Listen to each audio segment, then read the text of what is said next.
Nah, alhamdulillah telah hadir di tengah-tengah kita Ustadz Ismedias. Assalamualaikum Ustadz.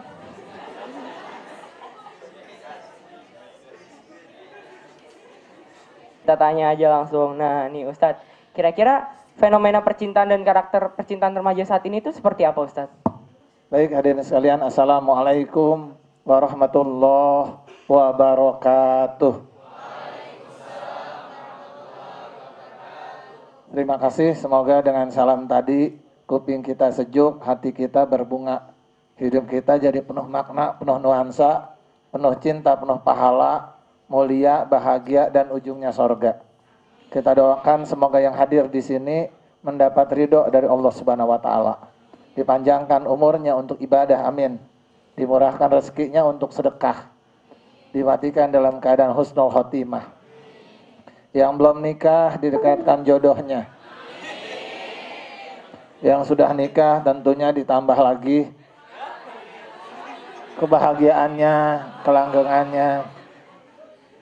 Hadirin sekalian, alhamdulillahi wa kafa, salatu wassalamu ala nabiyil mustafa wa ala alihi wa sahbihi sidqi wal wafa. Segala puji bagi Allah Subhanahu wa Ta'ala yang telah mengizinkan kita semua berkumpul di sini untuk silaturahmi, membersihkan hati, mencerdaskan nurani, meningkatkan prestasi, mengoptimalkan potensi, membangun motivasi. Tentunya dengan mengkaji dan menggali nilai-nilai dan ilmu yang islami. Dengan sama-sama meneladani sunnah Nabi. Dengan sama-sama menyembah Allah satu-satunya ilah, penguasa di muka bumi. Hingga Islam bisa terus tersebar dan bersemi, panjinya berkibar sampai ke langit tinggi. Walaupun kita semua harus terkapar dan mati seorang diri. Prinsipnya sederhana, tidak boleh ada dua matahari, walaupun bulan pudar cahayanya. Tidak boleh tercabut itu iman dari sanubari, walaupun nyawa kita jadi taruhannya. Langit yang 7 tinggal 6, jatuh 1 di Selat Malaka. Langit runtuh, bumi tenggelam, yang tinggal cuma sorga dan neraka. Salawat dan salam tak lupa kita sanjungkan kehadirat Nabi besar Muhammad Sallallahu Alaihi Wasallam. Nabi itu manusia yang paling berani, paling punya nyali. Suami yang paling baik hati, paling baik budi, bicara dengan nurani. Anak yang paling berbakti. Nabi itu manusia yang tapak kakinya abadi. Perjuangannya lestari, nggak pernah korupsi. Baunya mewangi, mengalahkan kasturi dan melati. Dan senyumnya pun berseri, mengalahkan para bidadari. Ketika tadi ditanya soal nanya apa tadi? Bagaimana fenomena percintaan? Yang jadi masalah sekarang anak muda nggak kenal cinta. Jadi ketika dia ngomong soal jatuh cinta, dia nggak ngerti cinta, gitu. Jadi ketika dia ngomong cinta, dia tukar-tukaran bunga di tanggal 14 Februari. Sementara waktu ngasih bunga ke pacarnya sangat romantis, waktu beli bunganya naik motor nyerempet-nyerempet. Waktu keluar rumahnya nggak izin sama orang tua, terus dia ngomong soal cinta. Pada waktu dia jalan ke tempat lain, kemudian dia nggak peduli sama tetangga, dia ngomong soal cinta. Nabi mengatakan marahim wal zabihatul usbud rahmahullah yaumil qiyamah. Barang siapa menyayangi walaupun seekor merpati, Allah sayangin di hari kiamat. Nah, yang jadi masalah kita nggak ngerti cinta. Padahal kalau yang namanya cinta ukurannya bukan laki perempuan. Kita kebanyakan nonton AADC jilid 2 kali. Saya yang pertama aja nggak nonton, beneran dah. Makanya cerita soal apa sih AADC tuh? Jadi salah gue, salah teman-teman gue. Jadi cinta tuh begitu urusannya gitu. Terlalu banyak mungkin baca ayat-ayat cinta. Jadi kalau soal cinta kita mesti bicara soal, kalau ayat-ayat cinta jagoannya siapa? Fahri ya? Kita berbicara soal Fahri yang ganteng. Anda nggak ngerti cinta. Cinta nggak ada kaitan sama ganteng. Bahkan perempuan nolongin anjing kehausan, nolongin anjing aja bisa ke sorga. Nolongin anjing. Apalagi nolongin teman. Coba teman kita anjing bukan? Lihat dulu. Nah hadirin sekalian, ini contoh. Padahal kalau kita bicara cinta, dengan cinta kita bisa ke sorga. Cinta sama Allah, Rasulnya, sesama dan semesta, sorga. Ya Rasul tetangga tuh, ahli sorga, dia di neraka. Sholatnya begini, puasanya begini, dia di neraka. Kenapa ya Rasul? Suka nyakitin tetangga. Ya Rasul si Fulan puasa biasa aja, sholat standar. Dia surga. Kenapa? Dia baik sama tetangga. Dengan cinta orang bisa ke surga, dengan cinta juga orang nerobos ke neraka. Karena cinta sama keluarga terus nyolong duit negara. Terus lari ke Singapura di Uber KPK. Akhirnya ketangkep juga. Pas di penjara pura-pura lupa. Itu cinta. Dengan cinta orang bisa bertakwa. Dengan cinta juga banyak artis ABG berzina, masuk handphone kamera dan nyebar kemana-mana. Bahkan jadi lebih hina daripada rampok. Ya, jadi penjahat. Ngaku cinta tapi jadi penjahat. Yang lebih hina dari penjahat. Penjahat aja kalau lagi melakukan kejahatan nggak ada yang selfie. Ada perampok lagi ngerampok, bang, foto-foto dulu. Nggak ada. Kita lagi ngerampok rumah orang atau lagi nodong, sebentar, pegangin pisaunya. Ya kan, saya lagi nodong dia. Oh, ini keren nih dipoto nih. Tolong dong, tolong. Kan nggak ada. Kenapa? Jadi alat bukti. Lah ini zina direkam. Dipoto, direkam ke video, kesebar kemana-mana. Maksiat kita rekam. Jadi akhirnya bangga sama dosa. Mengabadikan dosa. Makanya muncul ABG yang jadi pengedar dosa. Bahkan MLM dosa. Ya kan? Nah hari ini dengan cinta orang bisa ngumpulin pahala. Dengan cinta juga manusia ngumpulin dosa. Pacaran beda agama, nikah antar agama, bahkan semua agama dianggap sama. Islam sama nggak sama agama lain? Beda dong. Islam beda sama Jepang. Jepang Tuhannya Dewa Matahari. Atau kita kenal namanya Amaterasu. Itu jurusnya Sasuke ya. Iya kan? Atau dia punya Dewi Bulan, Tsukuyomi, itu juga jurusnya Sasuke. Ya, Naruto doang yang jurusnya jelek-jelek. Jadi Jepang tuh Tuhannya Dewa Matahari. Makanya orang Jepang sembahyangnya madhep matahari. Makanya matanya sipit. Mungkin silo. Sama nggak sama Islam? Beda. Jadi kalau orang bilang semua agama sama, beda. Islam beda dengan agama di India.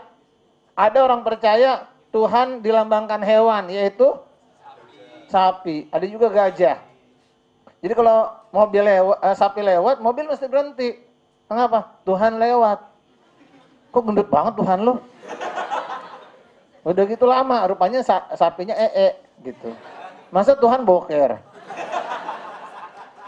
Ada lagi yang melambangkan Tuhan dengan patung makhluk dengan kepala gajah. Kenapa kepalanya mesti gajah, nggak kepala Afgan, gantengan gitu? Ya ini contoh bahwa agama beda. Cuma karena kata demi cinta, akhirnya kita injek-injek agama kita. Nggak peduli sama Allah, nggak peduli sama agama. Orang ngomong juga nggak peduli. Itu namanya cinta buta. Cinta buta tuh begitu. Nggak peduli nasihat, nggak peduli masukan. Bahkan masukan orang tua dicuekin. Dia sayang kok sama saya. Dia sayang baru berapa tahun. Kenalan baru tahun kemarin. Tahun sekarang kita bela sampai mati. Baru nyayangin setahun. Orang tua kita ngegedein kita dari kecil sampai kita dewasa. Kok kita lawan? Itu pacarnya suruh gedein dari kecil sampai dewasa, nggak mau. Ini contoh, akhirnya begitu. Agama beda. Oh Pak, agama sama Pak. Karena semua agama tujuannya sama. Ya tujuan nggak menyamakan sesuatu. Cinta boleh tujuannya sama. Sama-sama misalnya kalau yang dalam cinta yang sempit, laki perempuan, tujuannya sama-sama nikah, ya cinta. Tapi tujuan nggak menyamakan sesuatu. Contoh, yang putri, yang muslimahnya, yang akhwatnya punya bapak. Ini ragu-ragu, mungkin anak pungut. Barangkali. Punya bapak? Bapaknya kerja apa enggak? Kalau nganggur diam-diam aja, nggak usah ceritain. Kalau orang Betawi selalu semuanya kerja, nggak ada yang nganggur. Iya kan? Orang Betawi itu nggak ada yang nganggur, itu hebatnya orang Betawi. Lu kerjanya jeduk aja di kemarin, tuh kerja. Nonton TV aja kerja. Sono kerja, nonton TV dulu. Lu kerjaannya nonton TV aja tuh. Nonton TV aja kerja. Bapak kita kerja tujuannya biar dapat. Yakin dapat dari Allah apa uang? Iya kan, masalah dari Allah belum tentu ya. Uang mau udah pasti. Ada yang mau kerja, Pak, yang penting Bapak redo aja, Pak. Bos, gaji saya bagaimana? Ya ridho Allah lebih penting buat kita, Pak. Ya tetap kan kerja mesti ada uangnya. Itu namanya gaji, ujrohnya diminta. Niat utama harusnya ridho Allah, tergantung bapaknya, ya enggak? Bapak kita kerja tujuannya biar dapat duit, uang. Sepakat nggak nih? Nggak sepakat? Tanya bapaknya dulu dah. Saya kasih waktu, Pak, bapak kerja mau ngapain sih? Ngasih empan lu, ya kan sama berarti duit juga gitu. Tahu jablay? Yang si laki-laki tahu jablay, gak usah pura-pura begitu. Biasa aja biasa. Alim mah bukan berarti pura-pura nggak tahu gitu. Tahu, jahiliyah kita tahu, tapi bukannya kita liatin, tapi tahu gitu, ngerti. Kalau Umar ditanya orang tentang Islam, tentang jahiliyah, orang yang nggak ngerti jahiliyah dia nggak ngerti Islam, karena dia nggak berarti nggak bisa bedain. Jablay tahu? Jablay jual diri tujuannya biar dapat duit. Tadi bapaknya kerja tujuannya biar dapat, sama nggak tujuannya? Berarti bapaknya jablay. Tujuan nggak menyamakan sesuatu, tujuan nggak menyamakan sesuatu. Sama-sama tujuannya nyari duit. Ini contoh nih, apa tuh? Jadi orang ketika jatuh cinta buta, dibilang semua agama sama. Akhirnya apa yang tadi kemudian cintanya palsu karena dia nggak ngerti cinta. Kita belum bicara fenomen, ini nggak ngerti cinta. Akhirnya apa? Ini kisah nyata. Lihat, ngomong cinta dia berani bohongin agama dan luar biasa. Orang tua dibohongin. Apa nggak aneh kalau orang tua berani kita bohongin, Allah berani kita bohongin, bahkan pemerintah masyarakat kita berani bohongin, apalagi cuma bohongin istri. Kecil, belum aja. Di mana-mana artis tuh kalau baru mau nikah emang foto-foto, iya kan? Ntar kalau udah cerai baru udah diem-diem, no comment, iya kan? Pura-pura sariawan, iya kan? Ini contoh. Saya punya kisah misalnya di Bandung, bukan di Bandung, di daerah Jawa Barat dan bisa di Google. Coba di Google, di Yahoo mungkin nggak ketemu ya. Jadi ini perempuan pengen nikah dengan seorang warga, ya kebetulan keturunan, ini kan kisahnya begitu. Kemudian dibawa ke orang tua, dia ngomong, Pak, ini saya mau nikah. Maaf, dia kan non muslim, tapi dia sayang sama saya Pak, dia mau pindah agama saya, jangan mau dibohongin, marah. Bapak nggak usah ngatur-ngatur Pak, saya lebih ngerti cinta. Lah bapaknya gedein dari kecil sampai gede. Kalau bapak saya galak tapi nggak jahat. Kalau bapak kita udah jahat, kita dimasukin mesin cuci. Beneran, kalau emosi banyak yang meninggal. Iya kan? Disundut dan lain sebagainya. Bapak kita baik. Dari kecil sampai gede dilawan bapaknya. Buat laki-laki yang belum punya jasa apa-apa buat Anda. Anda berani ngelawan orang tua, berani ngelawan Allah. Itu ngomong cinta. Terus yang salah gue, teman-teman gue. Ini kan nggak pas gitu. Ya, ini contoh bahwa nggak ngerti cinta. Akhirnya pindah agama, orang tuanya terpaksa. Ya udah sama-sama Islam, nggak ada. Ya udah dinikahin daripada zina. Udah Islam kan yang laki-laki. Hamil punya anak, apa kata suaminya? Jangan ngajarin anak saya agama-agama ya. Anak saya bukan Muslim loh. Loh kan kita Muslim. Saya enggak kok. Kamu aja Muslim, saya enggak. Terserah kamu masih Muslim, saya bukan Muslim ya, saya cuma mau nikah sama kamu. Ini kisah nyata. Pokoknya kalau kamu mau Islam silahkan keluar, anak-anak saya. Sampai yang laki-laki itu ngomong begitu. Yang perempuan akhirnya sadar, loh kok begini caranya? Berarti yang laki-laki jahat. Inilah orang, ya katakanlah oknum yang agamanya, sebetulnya dia nganggap agama dia jelek.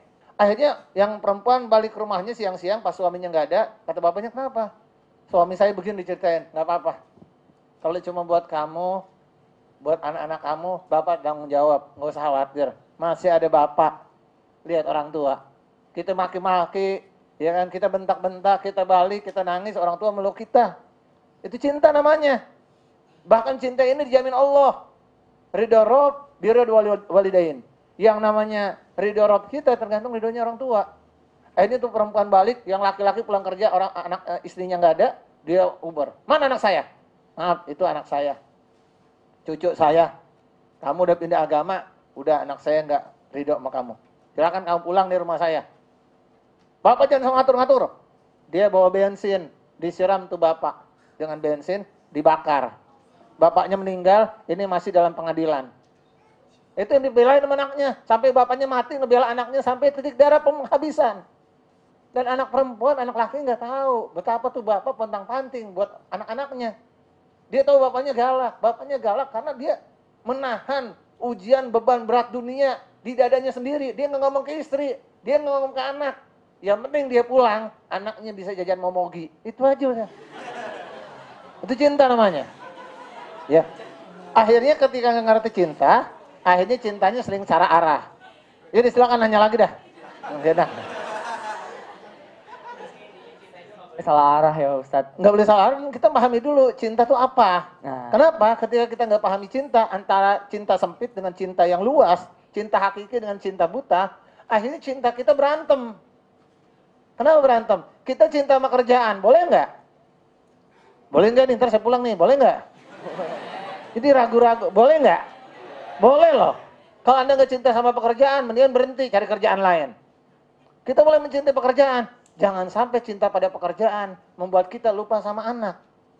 Lupa sama keluarga. Jangan sampai cinta sama lawan jenis membuat kita lupa sama Allah Subhanahu wa taala.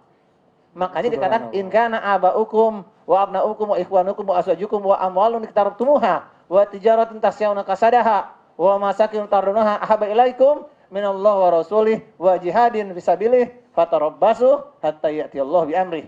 Kalau seandainya bapak-bapak kamu, anak-anak kamu, saudara-saudara kamu, istri-istri kamu, rumah kamu, pekerjaan kamu, dan bisnis yang engkau takut rugi, engkau lebih cintai dari Allah dan Rasulnya, dan jihad di jalan, tunggu sampai Allah menentukan urusannya. Kenapa? Ketika cintanya nggak ada Allah Subhanahu Wa Taala, cinta-cinta itu akan berantem sesama dia. Cinta sama duit, akhirnya ngerusak cinta sama rakyat. Gara-gara duit dia korupsi. Cinta sama perempuan, ngerusak cinta sama Allah, ngerusak cinta sama keluarga. Karena udah jadi profesor, nyabu sama cabai-cabian. Ya, berdua ketangkep, ya enggak? Kita ingat dulu ketua, kita nggak usah sebut namanya, ketua KPK. Ini benar kita nggak sebut namanya ya. Mereknya Ustadz itu disebut. Ketua KPK zaman berapa saya nggak sebut, zaman kapan. Itu ketangkep masuk penjara karena tertuduh ngebunuh. Saya sampai sekarang nggak percaya dia pembunuh, saya yakin. Saya yakin dia bukan pembunuh. Tapi kenapa dia bisa ditangkap? Ada clue. Clue yang terbukti dia pernah sekamar sama istri korbannya yang tukang pungut bola golf. Walaupun di rekaman itu dia tidak ngapa-ngapain. Tapi bercanda-bercanda doang. Nggak sampai yang aneh-aneh. Tapi Islam udah ingetin. Coba kalau itu nggak kejadian. Dia nggak punya pintu untuk didustakan dan difitnah. Nah ya, dia berdua sama perempuan. La yahluanna rajulun bimra'atin fa inna salisama setan. Enggak terjadi lagi perempuan berduaan kecuali ketika setan.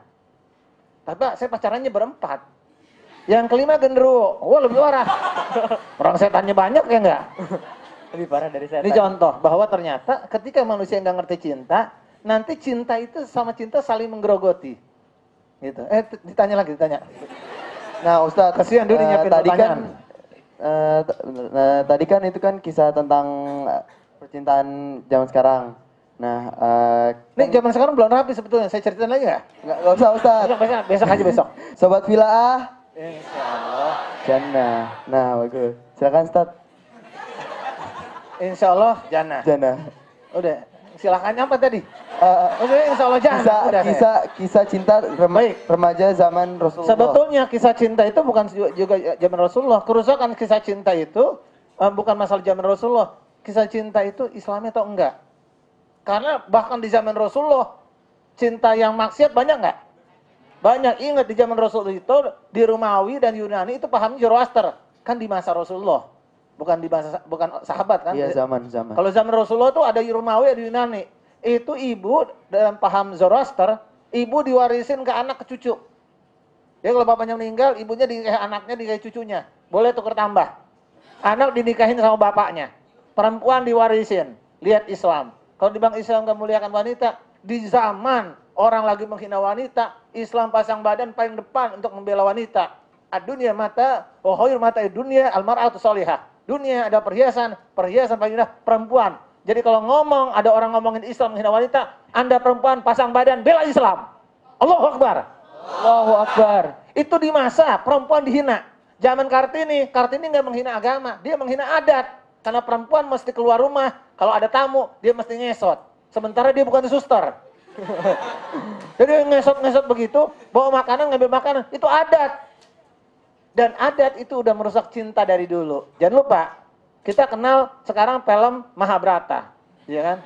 Itu terkenal. Belum lagi cinta-cinta aneh, ya. Ganteng-ganteng sering gila, itu aneh-aneh. Yang musik-musik. Sekolah itu cerita seorang pelajar isinya berantem sama pacaran. Iya kan?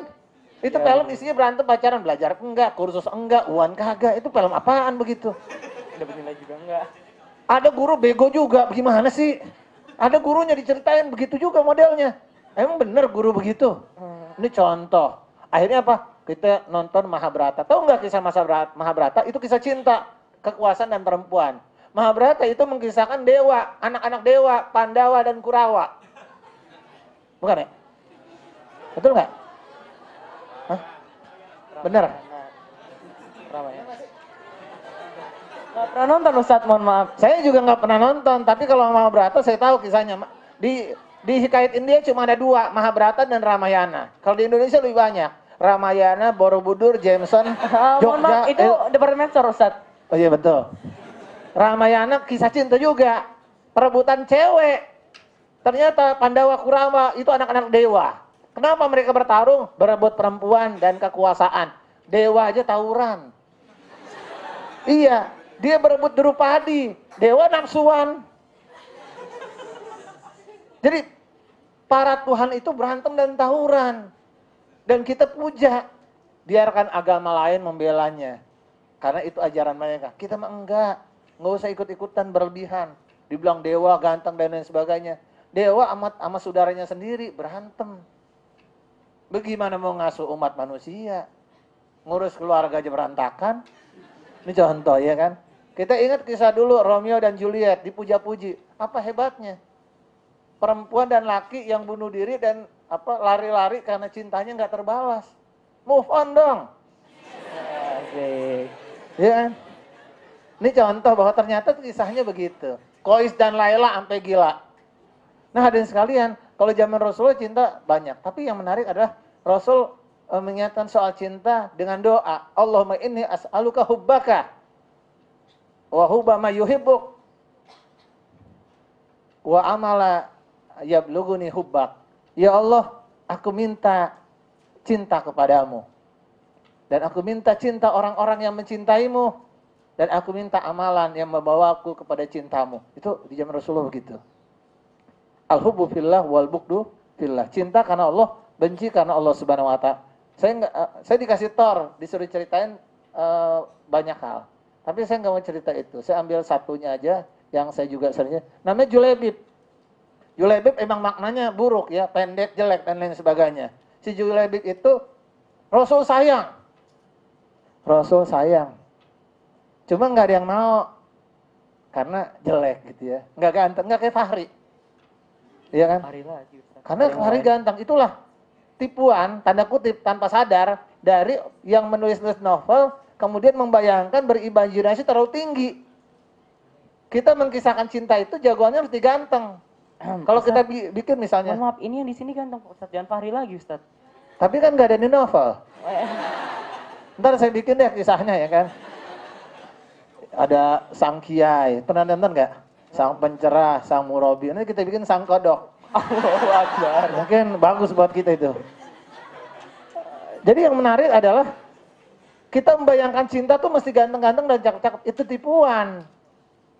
Emang kalau orang jelek nggak layak punya cinta. Jadi kalau nanti ayat-ayat cinta, Fahrinya itu kayak Bang Bolot, nggak laku gitu. Laku nggak kira-kira? Enggak kan? Karena kita ngomong cinta berarti masih muka. Julebib jelek, nggak ada yang mau. Tapi dia sahabat Rasulullah.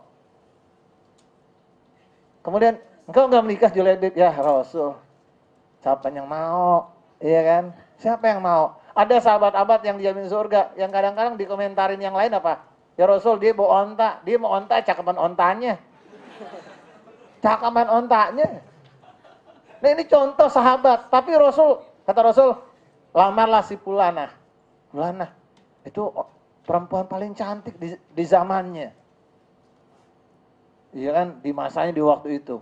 Paling cantik. Kok saya ngelamar? Ya, orang aja ditolak, bagaimana saya? Suruh ngelamar, datang ke bapaknya. Ya bapak, Rasul menyuruh saya untuk ngelamar putri bapak. Oh alhamdulillah nih, kapan Rasul mau datang? Mohon maaf, bukan buat Rasul pak. Tadinya girang langsung diam. Terus buat siapa? Buat saya. Gitu ya, kaget bapaknya. Mungkin marah-marah. Kalau kata orang sekarang, lu nggak ngaca. Lu siapa bilang Pak? Bapak nuduh, saya udah ngaca berkali-kali Pak. Kacanya bosan, mohon maaf. Iya, mohon maaf. Jadi nggak ada gunanya Pak gitu ya. Nggak ada perubahan, emang mukanya begini gitu. Tapi yang menarik ada ketika kemudian ditolak, yang anaknya keluar, Bapak saya mau nikah sama dia. Kamu mau nikah sama orang begitu? Bapak, kalau Rasul yang suruh berarti di dalamnya ada kemuliaan. Kembang desa memilih pemuda yang jelek, tapi Rasul yang suruh karena di dalamnya ada kemuliaan. Pas nikah, malam zapap, malam pengantin ada panggilan jihad. Ayolah jihad. Ya baru bisa nyolek akhwat, baru bisa peluk-peluk akhwat, baru bisa nyium akhwat, disuruh jihad. Rasul saya mau jihad, ente uzur. Nggak usah, nggak apa-apa. Lihat zaman sahabat. Nggak boleh jihad dan bisa nggak jihad nangis. Saya mau jihad. Kalau kita sekarang ada rapat, ada pertemuan, ada kegiatan yang nggak ada uzur malah nyari-nyari. Ente kok nggak datang ngaji? Kucing saya beranak. Nenek saya meninggal. Lah kan nenek ente udah meninggal tadi. Tapi kan kakek saya poligami. Jadi nenek saya ada 5, baru mati 2. Masih 3 lagi nih. Banyak alasan gitu. Ya Rasulullah SAW jihad, uzur, nggak apa-apa, dia jihad. Meninggal dunia sampai dimandikan para bidadari. Itu beda dengan dengan Hanzalah, ini lain lagi kisahnya. Sampai dicari Rasul, mohon maaf, dicari Rasul, dia meninggal. Allah lebih sayang sama dia daripada dunia. Sahabat ditanya, siapa di antara kalian waktu pasukan menang, kehilangan saudaranya yang kalian cintai? Ya Rasul, adik saya ya Rasul. Ya Rasul, paman saya. Ya Rasul, sahabat karib saya meninggal. Ya Rasul, anak saya. Ya Rasul, ayah saya. Saya juga kehilangan. Siapa Rasul? Mana Julaibib? Cari Julaibib. Julaibib dicari. Meninggal dunia. Malaikat berebut memujanya. Bidadari menyambutnya di sorga. Tapi kita nggak nganggap tuh kisah cinta. Kenapa? Karena kisah cinta yang buruk rupa. Itu zaman Rasul. Bagaimana kemuliaan orang diukur bukan dari tampangnya, bukan dari tampilannya. Kita bahkan di zaman di zaman tabiin luar biasa. Di zaman generasi salaf juga begitu. Ada seorang pemuda yang mencintai tetangganya yang kebetulan istri orang lain. Ya masih masuk akal ya, masih logis ya. Karena masih istri orang. Ya kan, kalau istri hewan kan itu baru aneh. Ya masih istri orang lain dicintai, dan yang ketika dia ngelirik kayaknya yang perempuan ya melakukan pandangan yang sama. Ada sedikit kadang-kadang sepintas ngelihat gitu. Ada sparkle-nya gitu. Chemistry-nya dapat. Pokoknya pas dia lihat gitu pandangannya langsung menghujam ke hati. Ini cinta pada pandangan pertama dan kesandung pada pandangan kedua. Kemudian dia tahu nih yang perempuan juga cinta sama dia. Ketika yang perempuan suatu saat jalan, dia datang dicegat di tengah jalan. Aku ingin menemuimu. Kaget yang perempuan. Untuk apa engkau di sini? Aku ingin menemui. Aku tahu engkau mencintai aku, kata yang laki-laki. Sungguh aku sangat mencintaimu, kata yang laki. Apa jawab yang perempuan? Sungguh kau tahu cintaku kepadamu lebih dalam dari cintamu kepadaku. Tolong dicatat ya, mungkin bisa nanti bikin lagu gitu. MC Pedu bisa bikin lagu nanti. Tapi mohon maaf, engkau tahu cintaku lebih dalam dari cintamu padaku. Tapi bukan begini caranya. Cinta itu harusnya membawa kita ke surga, tuh lihat. Bukan begini caranya. Aku takut pada neraka yang gak pernah padam apinya. Pergi kau. Diusir, padahal dia mencintai. Kenapa? Cinta harusnya membawa kita ke surga. Itu harusnya begitu. Akhirnya diusir yang laki-laki. Yang laki-laki kaget. Dia cinta sama orang belum baru kali ini. Ada orang memandu dia ke surga. Dia kabur dari kampungnya, dia tobat. Ketemu dengan seorang ulama, dia berjalan jauh. Ketika dia berjalan jauh, akhirnya mengikuti ulama tadi, waktunya berpisah, panas terik. Nanti di desa depan kita misah. Nanti gang tuh depan 7-Eleven, kita misah dah, ya enggak. Panas terik luar biasa. Kenapa engkau enggak berdoa supaya Allah menjaga kita dari panasnya terik matahari? Kata yang laki-laki, jangan saya yang doa, Ustadz aja. Saya doa, saya ngaminin aja dah. Kalau Ustadz yang doa, makbul. Ustadznya berdoa, yang pemuda aminin. Tiba-tiba awan turun, kaget yang anak muda. Orang kalau dekat sama Allah, doa awan turun. Mayungin. Sampai dia akhirnya berpisah. ya, harus berpisah setelah salam-salam, nggak pakai selfie waktu itu ya. Tapi dia jalan, kemudian mau pisah, yang pemuda jalan. Awannya ngikutin yang anak muda. Kaget, ya kan? Kan yang doa saya, dia cuma ngaminin. Kok awannya dibawa?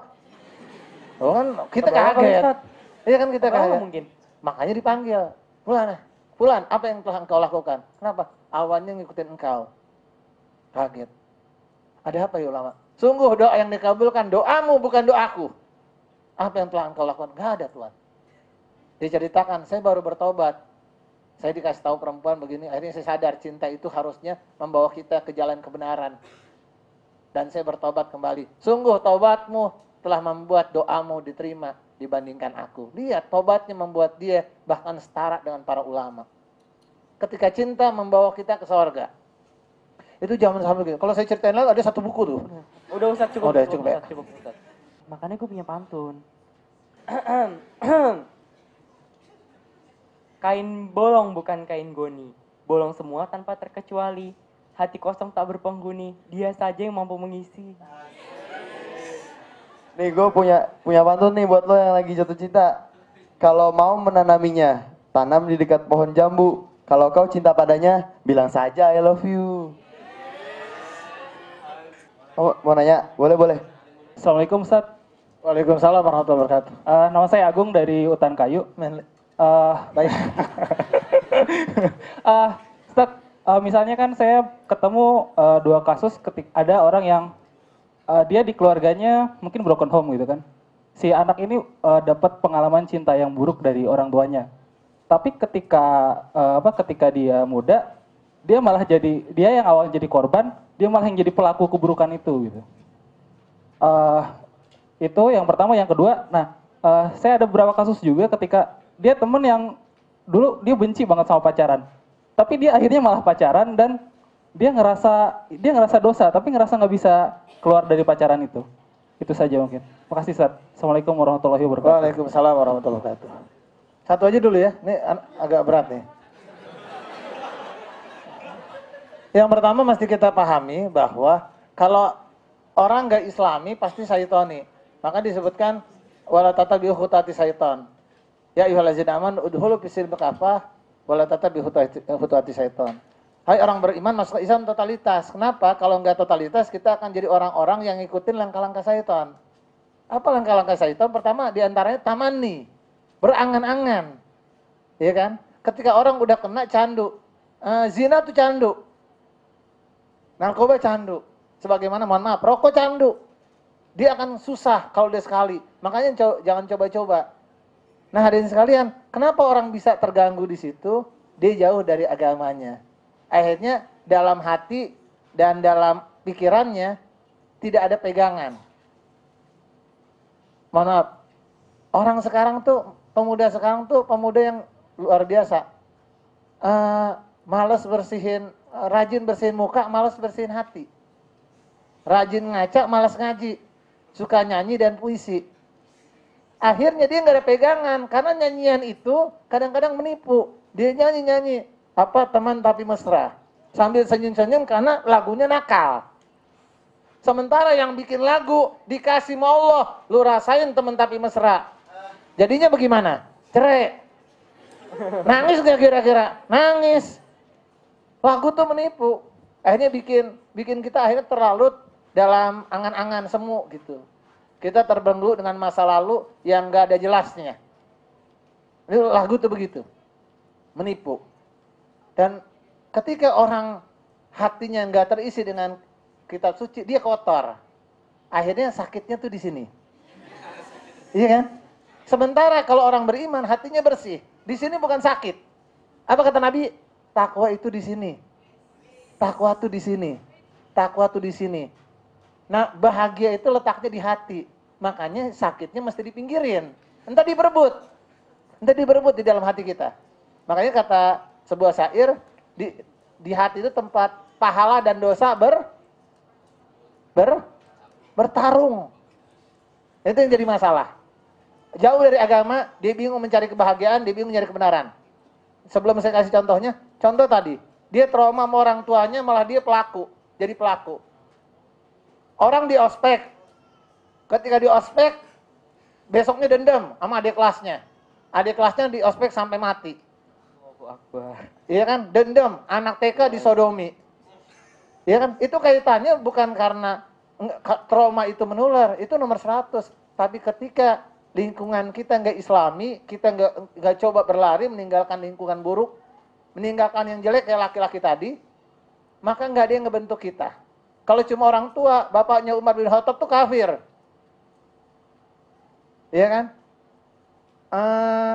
Kita kenal sahabat Nabi, anaknya Abdullah bin Ubay bin Salul. Gembong munafik. Anaknya muslim.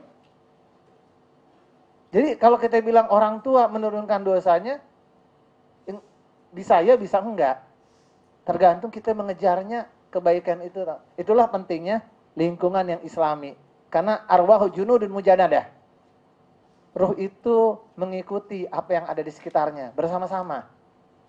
Dan al-insan ibnu biatihi, manusia tuh anak lingkungannya. Jadi yang ngebentuk lingkungan. Bapak kita nggak bencong, anaknya banci. Kenapa? Dia gaul banci, banci nular. Coba kita ruqyah banci, ngamuk. Kenapa bisa ngamuk? Karena banyak setannya. Nah, lingkungan itu yang kemudian ngebentuk. Ya, kalau dia didekati dengan nilai Islam, kita terus doakan pasti berubah. Bukan cuma kisah itu. Contoh yang paling gampang. Kemarin baru meninggal Robin Williams apa Robbie Williams? Robin Williams. Wah, paling baik katanya segala macam. Stres meninggalnya. Fir'aun kaya matinya kelelep. Jelek matinya. Korun kaya matinya longsor. Raja Namrud kaya matinya keselak. 70% artis Indonesia kena narkoba. Bahagia? Enggak bahagia juga. Cinta? Ganteng-ganteng, cakep-cakep. Enggak bahagia. The King of Pop terkenal kaya, uangnya banyak. Dia bisa cinta. The King of Pop siapa? Michael Jackson. Meninggalnya ketergantungan obat penang, obat terlarang. The King of Rock and Roll, Elvis. Terkenal kaya, uangnya banyak. Meninggal dunia ketergantungan obat penenang. The King of Punk, Nirvana, The Ramones, Sex Pistols. Meninggal dunia karena ketergantungan obat terlarang. Pada bunuh diri. The King of Grunge, Nirvana, Kurt Cobain. Meninggal dunia, nembak kepalanya sendiri. Iya kan? Berkali-kali. Gagal, bunuh diri. Akhirnya sampai akhirnya mati. Kita kenal The King of Rap. Tupac Shakur, meninggal dunia ganja. Kita kenal The King of Dangdut. Awet-awet aja. Enggak ada masalah. Karena masih ada Allah di hatinya. Ketika kita jauh dari agama, kita hidup tanpa agama, maka nggak ada panduan. Kita bingung mencari alat perubahan.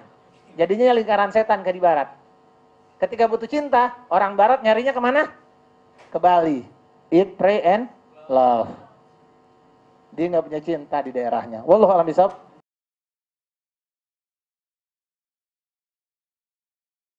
Saya mau nanya nih Ustadz, sebenarnya kita berdua sih sama sobat Filah di sini. Kira-kira kan kita biasanya remaja tuh suka galau nih Ustadz.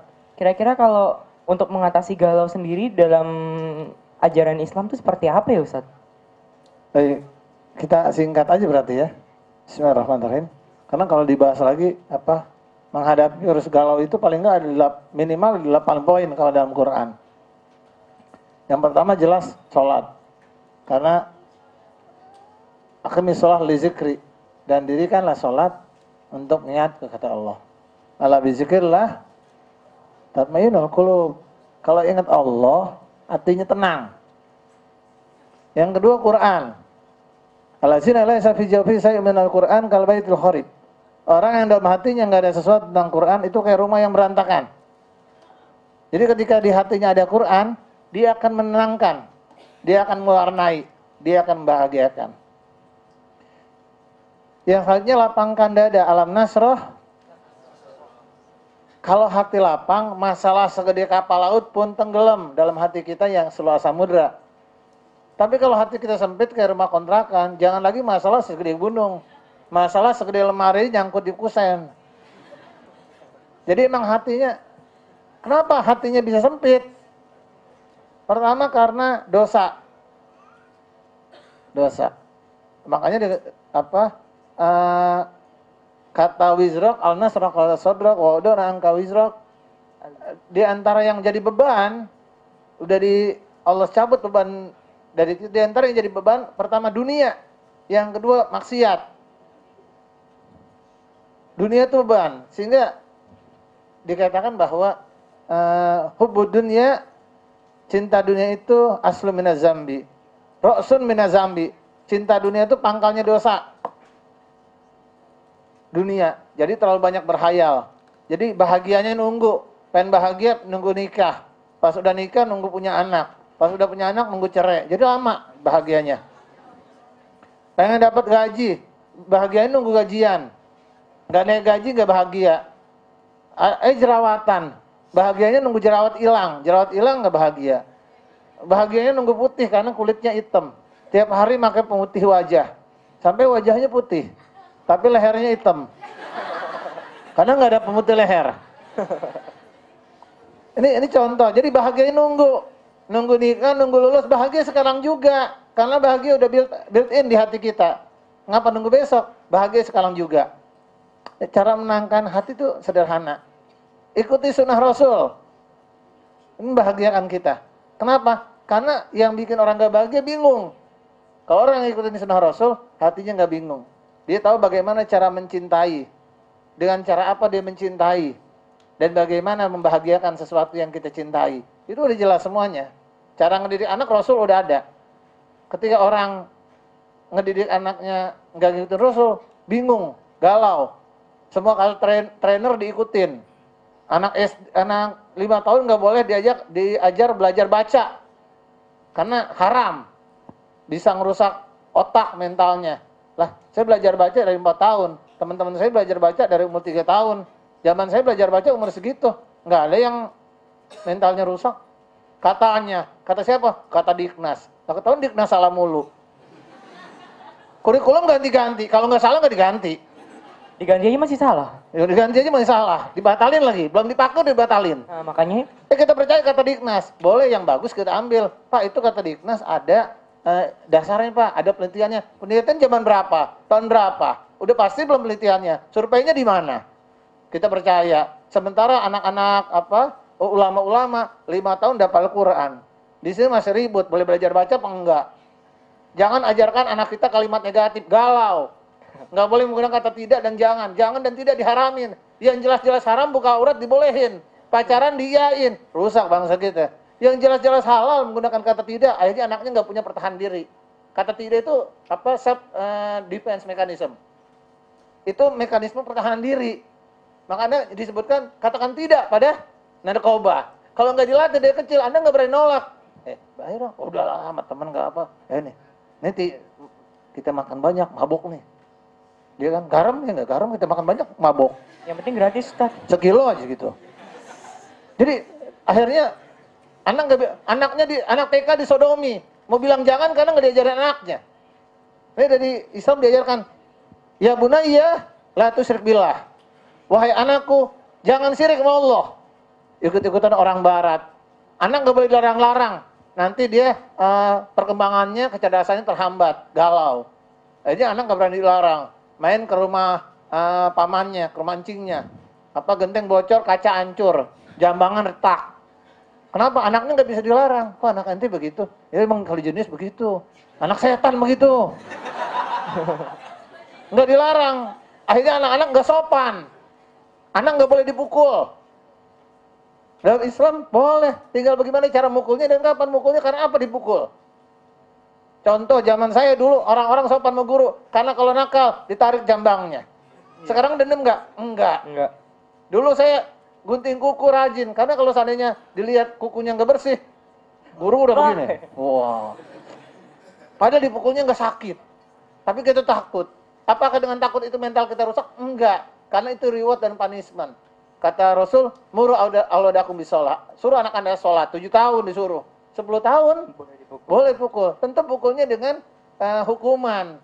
Tidak dengan jodang cuki, mawasigeri dan maigeri. Bukan dengan itu tentunya. Bagaimana punishmentnya itu pas buat anak. Kita ingat kisah anaknya supaya nggak galau. Bagaimana mendidik anak ngikutin sunnah Rasul dan para sahabat. Salahuddin Al-Ayyubi ketika anaknya lagi mainnya berlebihan, dipanggil, dimarahin, digendong, main mulu gitu ya. Bukan untuk ini engkau aku besarkan. Engkau aku besarkan untuk membebaskan Palestina. Itu bapaknya Salahuddin Al-Ayyubi begitu. Salahuddin digendong, kemudian didorong. Ya kan? Wah kok galak? Enggak. Ngasih tahu bapaknya kesel. Ingat, di pasir. Gurun pasir. Kalau sekarang jangan begitu. Begituin geger otak.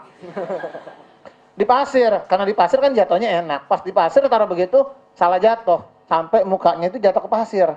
Gitu. Bapaknya kaget kan. Langsung diambil, diangkat, dipeluk. Dilihat anaknya senyum. Kenapa engkau enggak menangis? Kata bapaknya. Apa jawaban Salahuddin kecil? Ayah, pemuda yang membebaskan Palestina nggak bakal nangis kalau jatuh doang.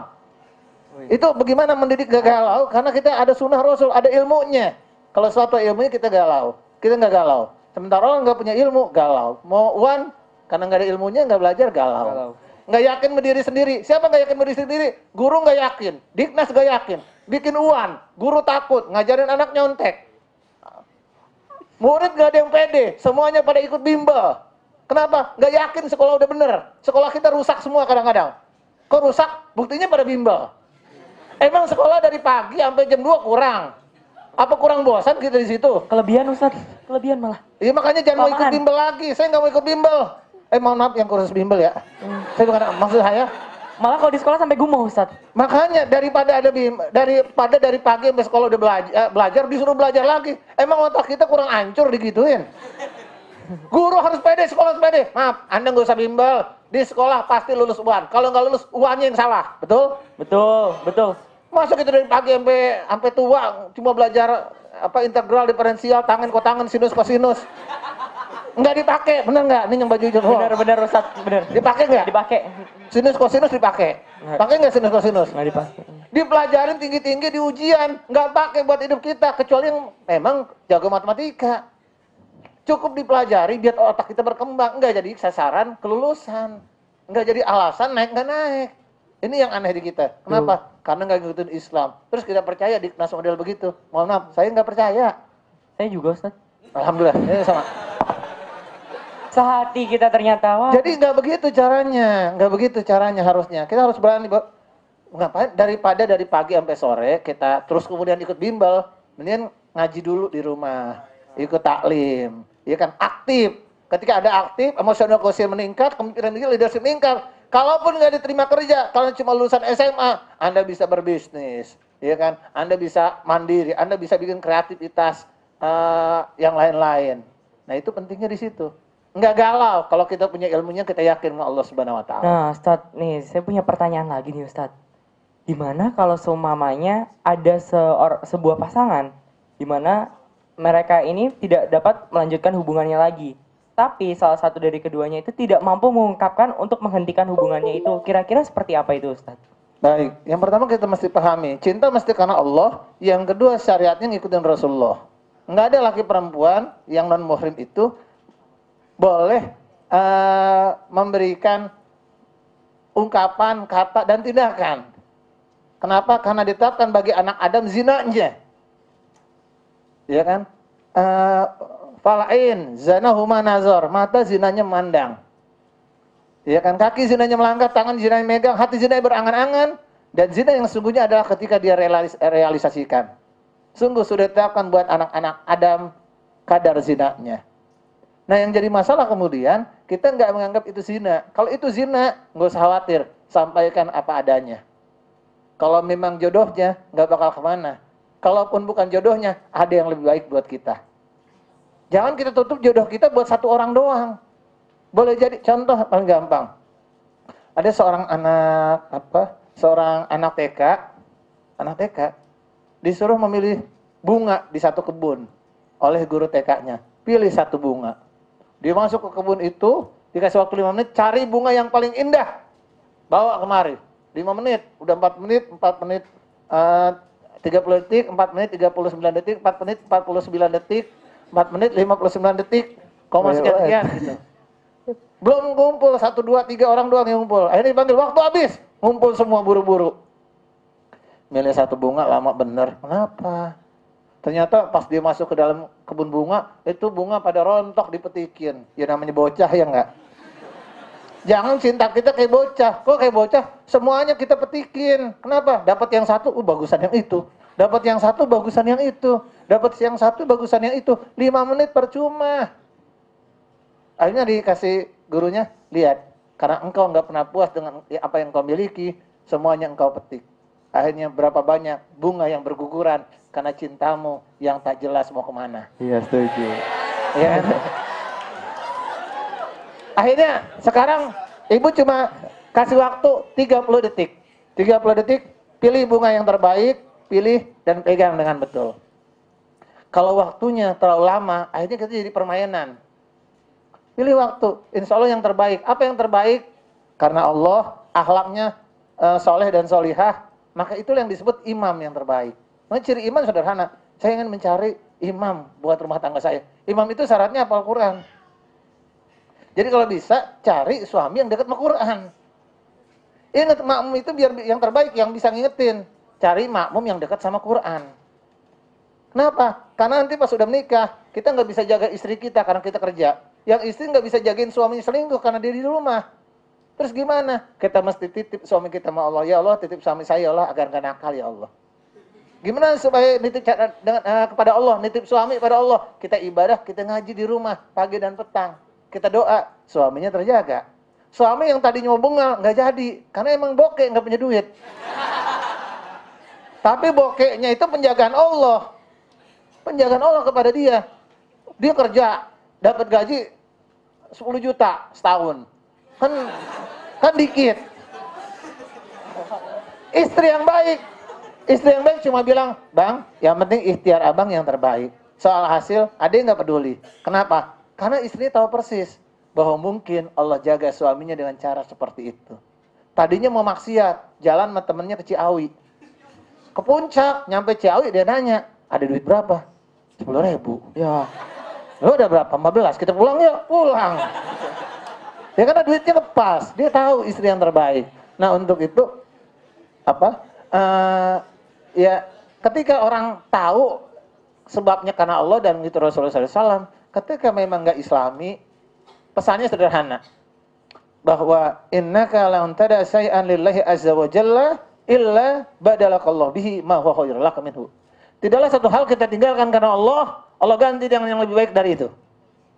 Ini dulu pacaran nih, tapi tahu nggak bener. Saya bilang apa? Anda nikah sekarang. Atau di 2 hari lagi boleh dah, seminggu lagi boleh. Maksudnya segera nikah atau Anda putus. Kalau udah waktunya nikah, silakan lamar dia. Itu pun kalau dia belum dilamar orang. Kenapa? Kalau jodoh nggak bakal kemana. Tapi kalau neraka udah pasti. Surga udah jelas. Kalau cinta, kalau memang bukan jodoh kita, tapi putus yang terbaik belum tentu buat kita. Pak, dia yang terbaik buat orang. Boleh jadi, belum tentu buat kita. Nggak percaya. Saya beli pelek motor. Ternyata pelek Kawasaki Ninja. Motor saya Mio, mabuk nggak kira-kira? Itu yang terbaik, tapi buat Kawasaki Ninja. Buat Mio lain yang terbaiknya. Nah, Ustadz, masalahnya Gitu. gini Ustadz. Gimana kalau itu udah ngomong tapi ceweknya ngotot? Tetap kamu putus gitu. Ya kan terserah. Semua orang mengaku mencintai Laila, mengenal Laila, tapi Laila nggak mengenal dia. Dia boleh ngaku nggak putus, tapi kita udah punya cinta yang sejati. Allah Subhanahu Wa Taala. Saya punya pacar yang lebih tua. Yang pertama istri saya, yang utama Rasulullah SAW. Jauh lebih tua dari saya. Dan saya cintai. Itu yang utama. Masalah dia segala macam, dinasehatin, didoakan tiap hari, semoga dia berubah. Kalau benar cinta kayak perempuan tadi, kalau engkau memang cinta, sungguh cinta itu harus memandumu ke surga. Ayo ngaji, silakan ngaji. Ngaji bareng dong. Oh, barangan. Jadi ini contoh bahwa tidaklah satu hal kita tinggalkan karena Allah, Allah ganti yang lebih baik. Yang perempuan pengen nikah, tiba-tiba yang laki ngajak pacaran. Apa kata yang perempuan? Bang, saya mencintai engkau, saya ingin engkau mendapat perempuan yang terbaik buat dirimu. Dan perempuan yang terbaik gak mau diajak pacaran, Bang. Kalau engkau menganggap aku adalah perempuan terbaik untukmu, berhenti mengajak aku pacaran. Karena cintamu akan merusakku. Berarti cintamu palsu. Ini kisah yang meninggalkan sesuatu karena Allah Subhanahu Wa Taala. Kisah yang perempuan dilamar laki-laki, kaya, ganteng, imut, cute, unyu-unyu. Umut cute sama unyu sama Ustadz? Sama ya? Sama. Kunyu-kunyu. Kunyuk. Beda dong kalau kunyuk. Oh ya. Jadi ternyata yang perempuan tahu ini akhlaknya nggak bagus. Dia tinggalkan karena Allah.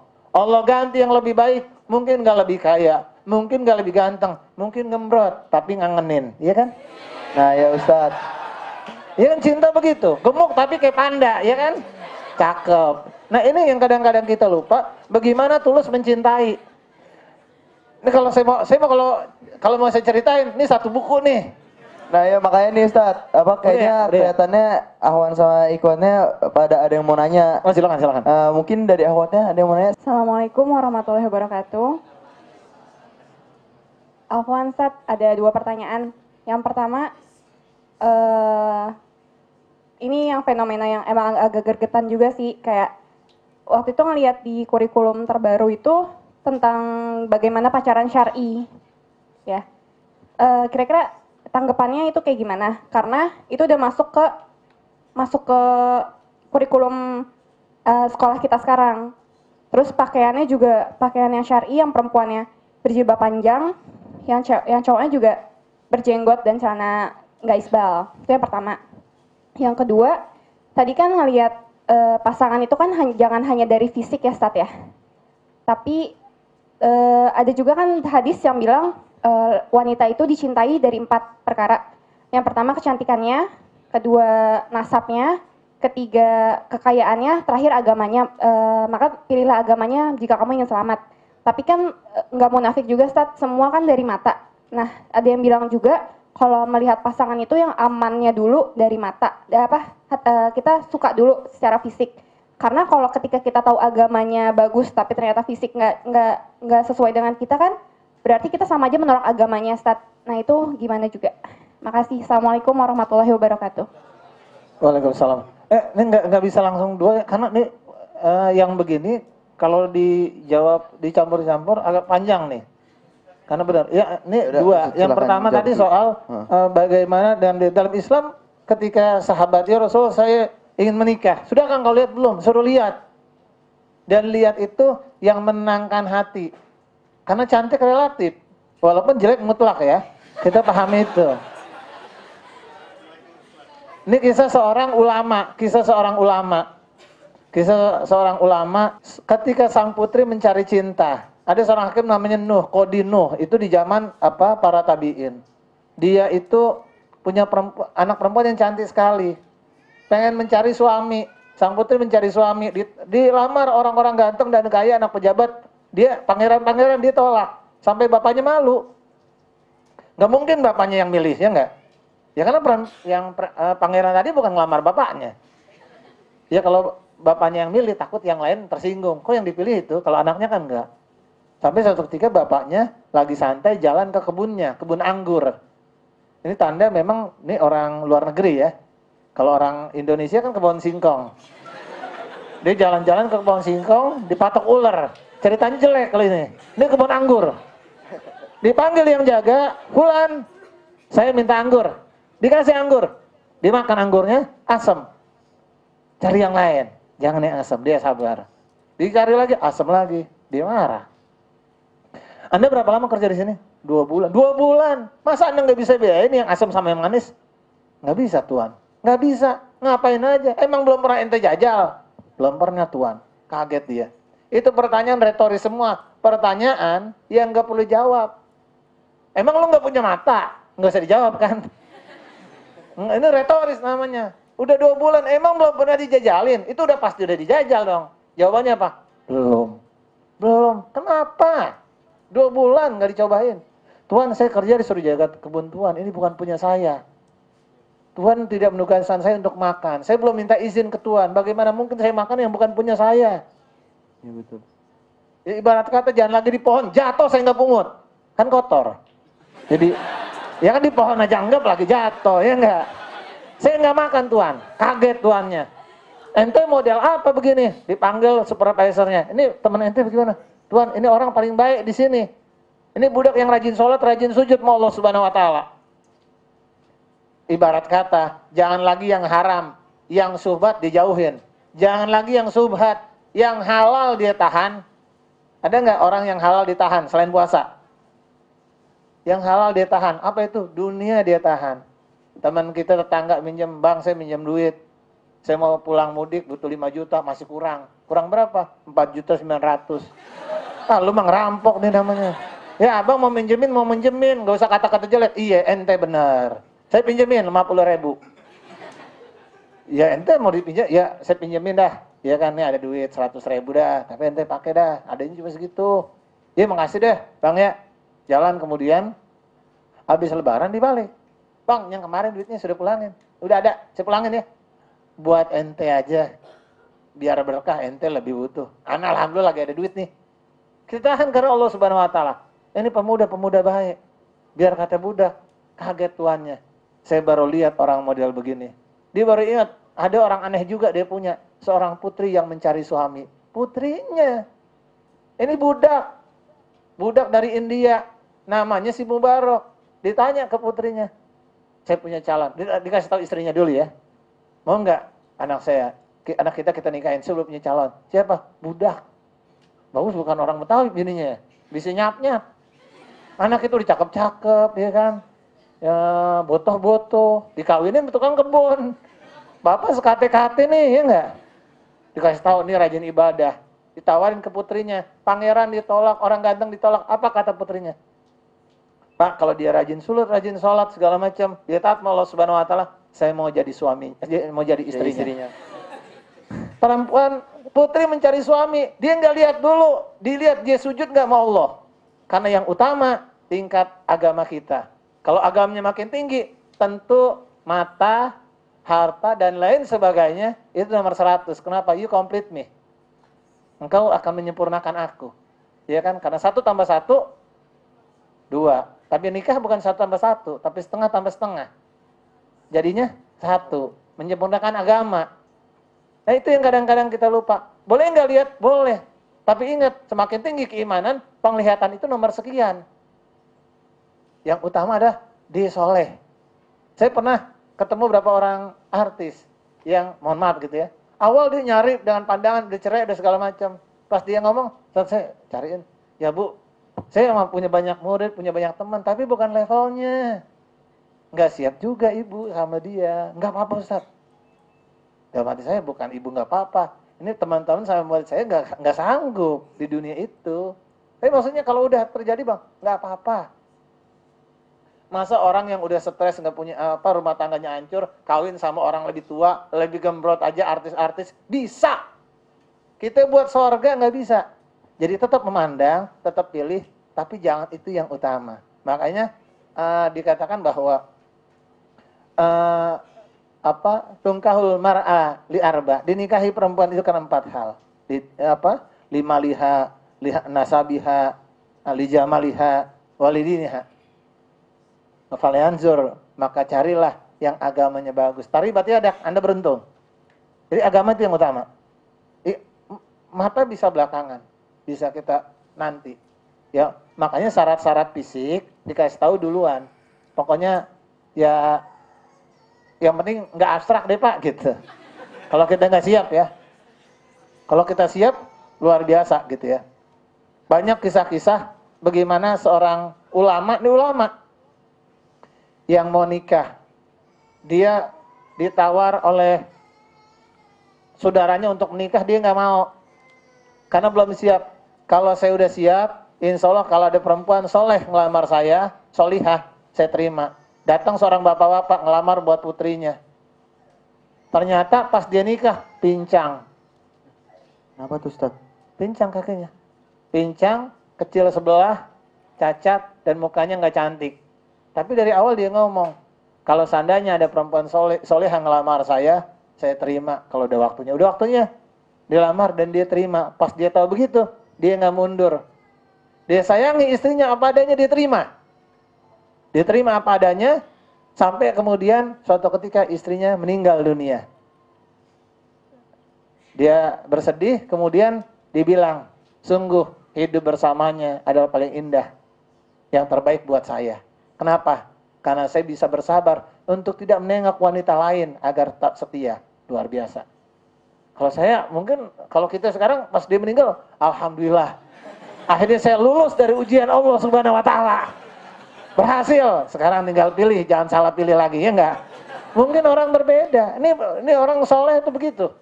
Nah hadirin sekalian, banyak kisah-kisah, akhirnya dari laki dan perempuan, dari budak tadi, Mubarak tadi lahir anak, namanya Abdullah bin Mubarak, Ibnu Mubarak, dia jenderal paling utama, pemimpin para tabi'in. Lahir dari ibu yang mencari suami bukan dari harta yang utama, tapi dari kesolehannya. Lahir dari bapak yang menjaga dirinya dari yang haram. Tetap silahkan pilih, tapi bukan yang utama. Sebab ketika manusia mencari orang dari mukanya, dari cakepnya, akan selalu ada manusia-manusia lain yang cakepnya berbeda. Lebih cakep dari kita. Seperti yang nyari bunga tadi. Seperti bocah yang terpengaruh dengan bunga. Saya mau cerita bahwa bukan cuma ABG umum yang kejebak dengan maksiat. Berapa banyak perempuan lari yang pakai jilbab syar'i dan lain sebagainya, kabur dengan pacarnya. Karena menipu. Berapa banyak akhirnya yang akhwat tertipu dengan CLBK-nya. Padahal udah menikah. Ya CLBK cinta lama belum kelar itu. Pernah pacaran waktu TPA dulu. Tukar-tukaran lekar barangkali.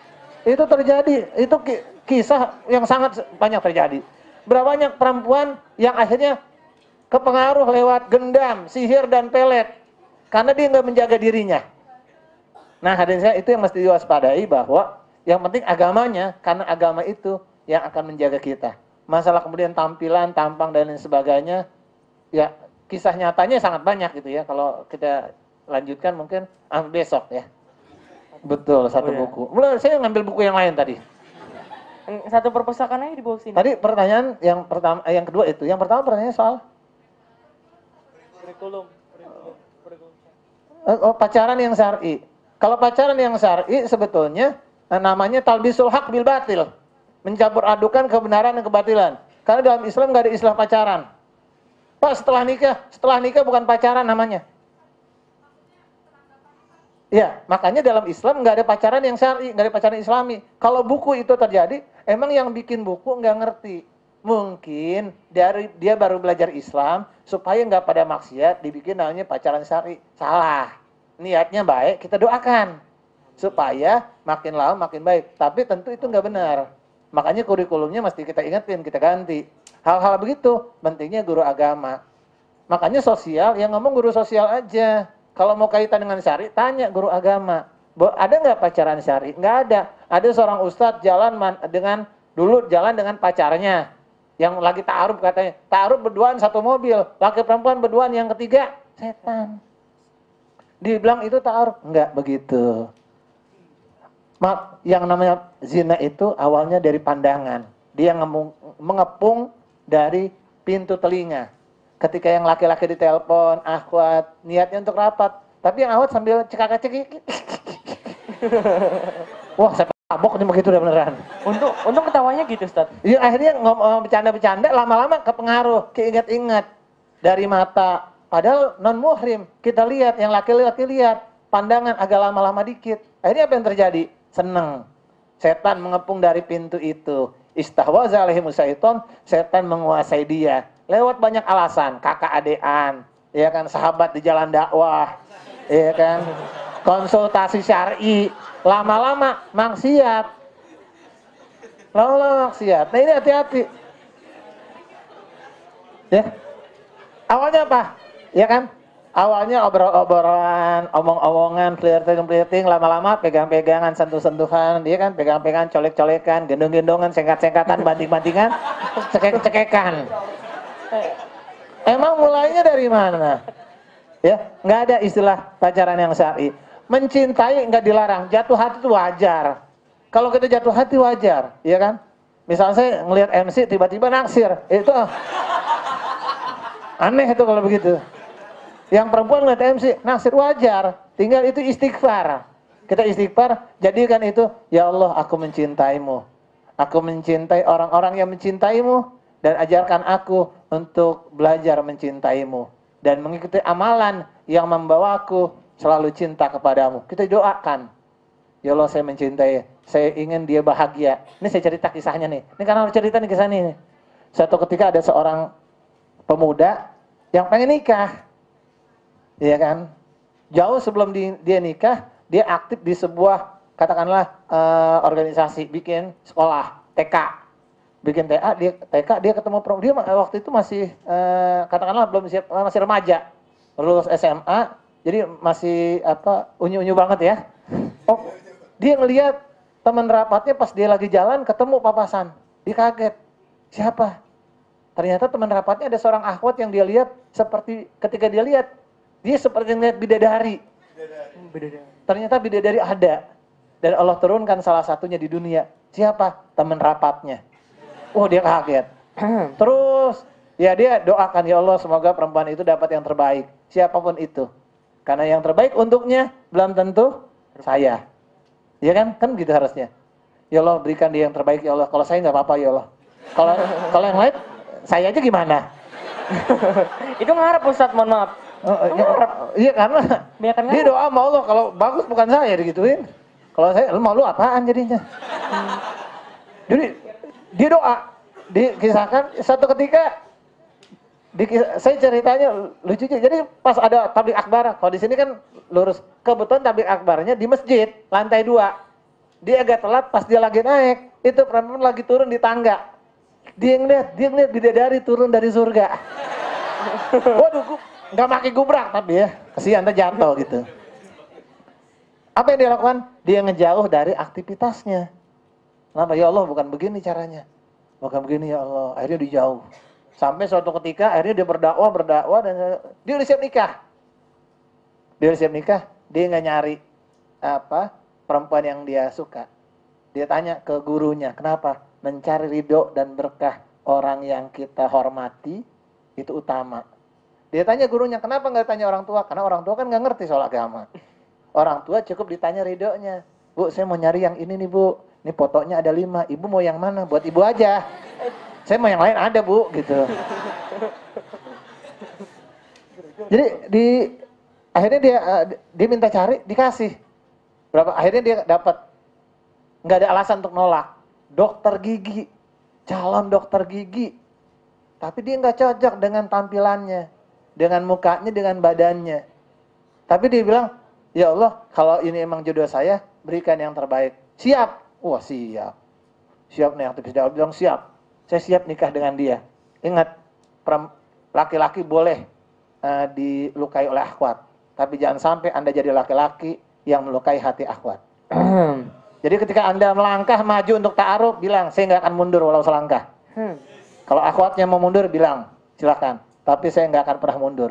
Ketika ada seorang laki-laki yang sering ditolak perempuan dalam ta'aruf, dia ngomong, Ustaz, yang kali ini ta'aruf, kayaknya kita nggak usah, Ustaz. Kenapa? Ya kayaknya judulnya udah sama kayak kemarin, Ustaz. Bener. Pasti ditolak lagi. Nggak apa-apa. Tugas kita ta'aruf dengan akhwat bukan karena kita ingin menikahi dia. Kita ingin membahagiakan dia. Kita bahagiakan bahwa ada laki-laki yang siap untuk ta'aruf sama dia, jadi dia bangga. Tugas kita, visi kita jelas, menyelamatkan hatinya agar bahagia. Datang, diterima. Oh, diterima. Padahal udah berapa kali ditolak. Niat kita benar, membahagiakan seorang akhwat. Nah, akhirnya dipeganglah ini foto yang akhwat, ditaruh kantongnya, ditaruh di dalam Quran. Dilihat-lihat sampai, kalau bahasa Inggrisnya tahu ya, Beting Trisno, Jalaran Sokokuleno. Itu bahasa Prancis, mohon maaf. Prancis bagus. Artinya kalau sering kita ketemu, sering lihat, nanti lama-lama jatuh cinta, cinlok gitu. Dilihat-lihat, sampai akhirnya benar, dia mencintai orang yang dalam foto itu. Sampai suatu ketika dikisahkan dia lagi jalan keluar kota, lagi ada acara.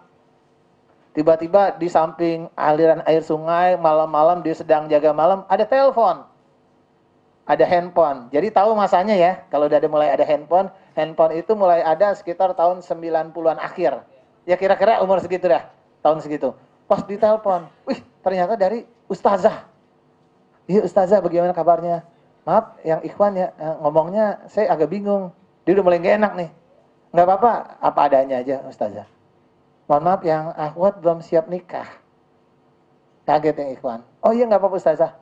Dia akan dapat yang lebih baik dari saya, sebagaimana ada jodoh yang lebih baik Allah berikan buat saya nantinya. Oh iya segala macam. Dia tahu persis ini judul klise. Karena ketika perempuan udah nyiapin biodatanya, dia nggak mungkin nggak siap nikah. Ustazahnya jujur, dia nggak siap nikah. Cuma dia belum lanjutin dalam hati, nggak siap nikah sama lu.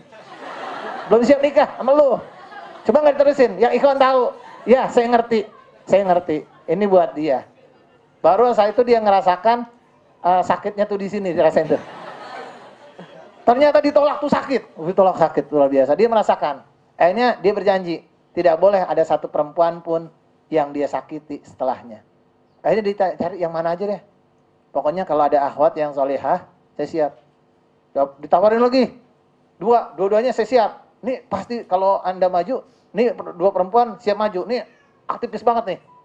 Pokoknya sama-sama cocok. Tapi dilihat yang satu jauh, dia nggak mau nyusahin orang tuanya.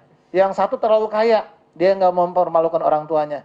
Biasa nggak yang biasa aja, biar saya melangkahnya mudah. Akhirnya, ini terakhir dah. Oke siap. Tadi dikasih jodoh, foto perempuan yang turun dari tangga tadi. Belakangnya bolong nggak Ustaz? Enggak bohong. Dia turun dari tangga, yang turun dari tangga tadi, yang ketemu bidadari surganya ada di foto. Nih bener nih. Iya, kalau mau. Walaupun dengan kondisi duniawi yang kalah sama yang tadi, yang kaya segala macam. Tapi dia lihat, Allah berikan dengan niat yang tulus, Allah kasih jodohnya. Luar biasa. Pas dikasih, siap. Akhirnya nikah dan lain sebagainya. Ya itu kisah bahwa kalau Allah udah mau ketemu kan ketemu. Walaupun jalannya udah kemana-mana. Dan akhirnya terjadi. Dia dapat bidadari surganya yang ada di dunia. Selama kita niatnya benar, Allah berikan yang terbaik buat kita. Asal kita yakin sama Allah. Bahkan seorang Asiyah binti Mazhum, istrinya Fir'aun. Jodohnya Fir'aun. Dia nggak marah sama Allah. Dia nggak minta diceraiin. Dia minta dijaga dari kezalimannya. Wa najini min Fir'aun wa amalihi, dan dari amalnya. Rabbibnili indaka baitan fil jannah. Ya Allah, bangunkan aku sebuah rumah di sorga. Perempuan kalau begitu, dia punya sorga. Bahkan sebelum dia jejakkan kakinya di Firdaus. Laki-laki yang niatnya tulus bukan karena mukanya semata, dia akan membahagiakan bukan cuma dunia, dia akan bahagiakan langit dan bidadari surga. Bidadari surga berebut, ini orang yang benar. Kalau tulus niatnya begitu, kita tahu ternyata yang cinta sama kita banyak. Siapa? Seluruh muslim akan mencintai yang akhwat, seluruh muslim akan mencintai yang ikhwan. Karena itu tulus namanya. Itulah ukhuwah Islamiyah. Sehingga di zaman sahabat, ketika ada seorang perempuan yang diganggu sampai ditarik, maka dia lawan, dia menggoda sampai dia mati. Dan ketika kemudian Rasul mendengar seorang laki-laki mati karena membela seorang akhwat, maka masuklah seorang kaum muslimin untuk menyerang kaum Yahudi tersebut. Ya kan? Akhirnya dijatuhkanlah benteng Yahudi hanya karena satu perempuan akhwat dihina. Itu luar biasa. Ketika seorang akhwat diganggu di zaman khilafah Islam, dia berteriak, "Ya Mu'tasim, wahai Mu'tasim," raja waktu itu. Di perbatasan Romawi. Raja waktu itu kalau saya nggak salah tinggalnya di sekitar wilayah Syams. Ketika mendengar ada perempuan berteriak, "Ya Mu'tasim," dikabarkan dari mulut ke mulut sampai ke dia, diganggu, diserbu Romawi. Itulah cinta seorang muslim kepada seorang muslimah. Dia akan menjaganya walaupun bukan miliknya. Karena tiap manusia memang bukan milik kita. Oke Ustaz. Tapi milik Allah Subhanahu wa taala. Assalamualaikum warahmatullahi wabarakatuh. Sebenarnya saya dipaksa nanya nih, Sat. Gini, Sat. Jadi fenomena kita kan sekarang kan Boleh nama. oh iya, Jadi ntar kalau ada yang mau ta'aruf kan lebih mudah gitu. duduk. Ya, nama saya Fazlur Rahman. Ini Sat, saya ingin menanyakan jadi fenomena sekarang kan di kalangan remaja maupun pemuda itu ya nggak bisa kita jauhkan dari cinta, Sat, ya betul. Itu kan salah satu kebimbangan di dalam hidup kita. Jadi apalagi yang udah masuk ke fenomena ingin nikah gitu kan. Kalau kita sebatas cuma ingin pacaran kan itu gampang, Sat, ya. Tinggal gonta-ganti, bosan ganti lagi. Nah, ini yang paling bimbang ketika kita udah masuk ke jenjang yang pengen nikah itu kan agak bimbang. Banyak ikhwan, khususnya ya saya juga gitu kan. Banyak benak-benak di benak kita itu banyak problem gitu, Ustaz. Ketika kita udah siap mental, aduh tapi saya belum siap ini. Nanti tinggal di mana sama istri gitu kan. Nanti saya belum, itu kan salah satu fenomena yang membuat kita agak untuk mempercepat langkah kita untuk taruh kepada akhwat itu kan agak tersendat juga kan gitu kan. Nah ini yang saya tanyakan bagaimana agar seorang ikhwan itu Ustaz punya tekad yang kuat, azam yang kuat. Ya kita kan bisa contoh yang lain kan sahabat Rasulullah nikah tanpa punya banyak modal dan segala macam. Ini kan problema ikhwan sekarang itu Ustaz. Jadi ekonomi yang paling pertama dilihat. Jadi bukan ikhwannya saja sih, emang masyarakat kita ngebentuknya gitu Ustaz. Jadi nikah itu mesti matang dulu, mesti sukses dulu. Nah itu pola pikir yang salah, ideologi yang salah yang ada di dalam dunia apa namanya percintaan kita gitu Ustaz. Nah itu mungkin pertama. Yang kedua, nih bagaimana remaja itu Ustaz apa ya melampiaskan hawa nafsunya itu dengan hal-hal yang baik Ustaz. Nah itu mungkin itu saja. Assalamualaikum warahmatullahi wabarakatuh. Waalaikumsalam warahmatullahi wabarakatuh. Yang pertama masih kita bahas ini sebagai dai, ciptakanlah kegiatan-kegiatan yang bisa membantu teman kita untuk lari dari masalahnya. Saya ngisi pengajian, sound systemnya rusak. Bikin pentas seni, sound systemnya toa musola. Biar kata yang nyanyi Maher Zain juga jadi kelihatan cempreng. Bikin acara telat. Enggak Pak, biasa Pak nih kegiatan Islam telat. Bukan, Anda ngebiasain. Orang boleh telat, Anda enggak. Jadi ketika orang nyari sesuatu, oh di sono aja. Dia mah pasti tepat waktu. Dan enggak boleh batal. Apa benar jadi, acara harus jadi. Sehingga ketika orang, acara ini jadi enggak ya? Jadi orang enggak ragu-ragu. Bikin kegiatan yang oke, yang mantep. Yang well informed. Yang menarik, yang bombastis. Yang fresh, yang fun. Sehingga kemudian orang punya tempat untuk berlari. Itu yang pertama. Yang kedua, doakan orang lain. Ketika ada tahun baru yang luar biasa, ancur-ancuran, bukan cuma mengutuk, tapi doakan. Dan kita istighfar. Kenapa? Kita belum mampu mengajak teman-teman kita untuk keluar dari tempat begitu. Nah, lalu bikinlah kegiatan-kegiatan yang bisa mengakomodasi mereka. Contoh, ini kajian. Ada kajian yang nggak cocok kajian, bikin pencinta alam yang islami. Jadi buat yang bengal-bengal ada tempat. Baru di perjalanan kita ajak mereka bicara soal alam, ajak mereka bicara soal Allah. Kita di jalan kita ajak mereka bicara soal surga, nyambung. Anak-anak pang deketin, tongkrongin di situ sehingga mereka tahu tempat ngobrol. Sehingga tadinya malas sholat, mereka sekarang bisa sholat. Tadinya nggak bisa wudhu, kena air aja melepuh, ya nggak? Anak pang. Alhamdulillah sekarang udah bisa wudhu. Tadinya nggak mau sholat, sekarang semangat. Belum azan aja udah sholat. Saking bingungnya, gitu. Nah hari ini contoh bahwa kalau buat teman-teman kita selaku dai, udahlah berhenti memaki. Kita doain dulu. Nggak usah bicara soal jilbab, memaki jilbab dan lain sebagainya. Namanya udah jelek untuk kita sebut sebagai aktivis. Coret. Jangan sombong dengan apa yang sudah kita miliki. Ajak orang, alhamdulillah dia pakai jilbab. Mak kita belum tentu, adik kita belum tentu. Dia udah mau pakai, belum siap untuk yang kayak kita. Doain, akhirnya orang mau pakai, ntar gue dikatain lagi. Iya kan? Kayak orang ke masjid, nyampe udah disalah-salahin. Udah disuruh azan, ya nggak bisa dong. Dia ke masjid aja dulu, walaupun cuma numpang duduk. Baru kita ajak, udah azan, ya sholat. Ayo udah sholat segala macam. Kita ajak makan dulu segala macam. Udah ya, nggak boleh kita maki saudara kita yang baru belajar Islam. Yang belum, kita doakan. Kita dakwah belum bisa, kita katain. Nih di jalan kita lihat ada orang mabok, kita sumpahin, brengsek. Biar neraka, enggak. Dari tampangnya kelihatan jahanam. Tadinya cuma mabok, lama-lama ngerampok, ngebunuh karena doa kita. Tambah jelek, akhirnya ketika dia ngerampok, adik kita, saudara kita kena rampokannya. Coba kalau kita doain, ya Allah tuh nongkrong, ya Allah kasih hidayah, ya Allah. Semoga dia ke surga sekarang juga, ya enggak? Ya tapi kan ke surga. Ya Allah semoga dia dapat hidayah. Kita doain supaya dia dapat hidayah. Besoknya kita lewat, dia udah nggak ada. Pas kita ke masjid, dia udah sholat. Luar biasa. Pas kita keluar dari masjid, sendal kita hilang. Tuh, seuzon kan? Bukan dia. Dia udah tobat tadi. Itu temennya, gitu. Ini suka nuduh sih kita. Jadi gitu ya. Kalau buat teman-teman, kita cari tempatnya dan lain sebagainya. Bagaimana supaya mereka bisa ke kita. Kalau buat kita pribadi, gampang. Cari aktivitas yang mubahat, tapi jangan berlebihan. Sekarang udah banyak. Cuma yang jadi masalah, kita nggak senang. Untuk itu cari lingkungan yang baik. Jalis solih wa jalis sau kama sali sahibul mis wakiril haddad. Itu orang yang ngumpul dengan orang yang jelek, dengan majelis kejelekan dan majelis kebaikan itu kayak tukang minyak wangi dan tukang las besi.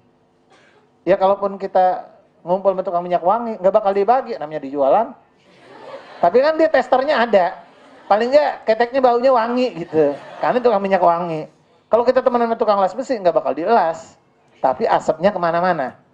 Yang paling gampang, berkumpullah dengan orang-orang benar.